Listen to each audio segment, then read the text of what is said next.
गर्नु त हामी के उतै बुट्छ नि त हेरे अरे हेरे उभिएर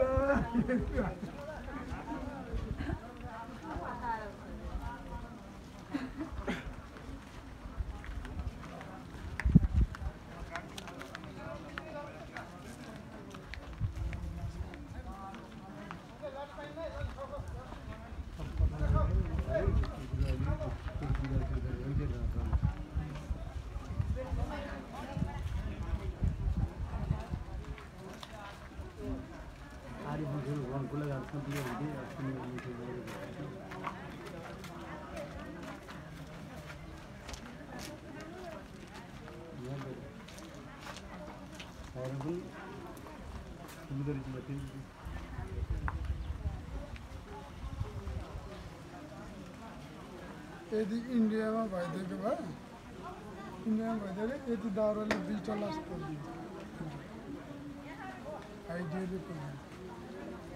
सम्म 8वटा 10वटा यत्रो यत्रो मुर्गाले एउटा लास त्यसै फाइनल गरिदिन्छ त्यति चिक्ने छ तिनीहरू संसार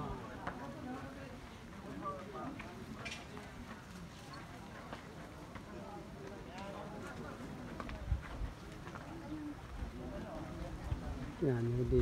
चितवनमा छौँ चितवनको पटौदी भन्ने ठाउँमा नारायण नदी किनारमा हामी प्रत्यक्ष रूपमा अहिले गैँडा देख्न सक्छौँ गैँडा चलिरहेको छ यो गैँडा खोलापारी छ भने हामी खोलाबारी एउटा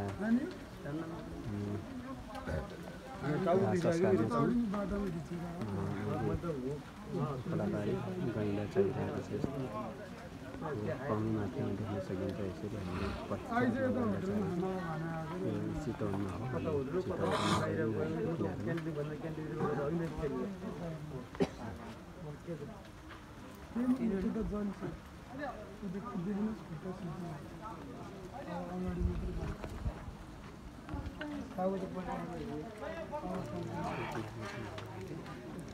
तपाईँले नारायण नदीको गैँडा प्रत्यक्ष रूपमा हेर्न सक्नुहुन्छ।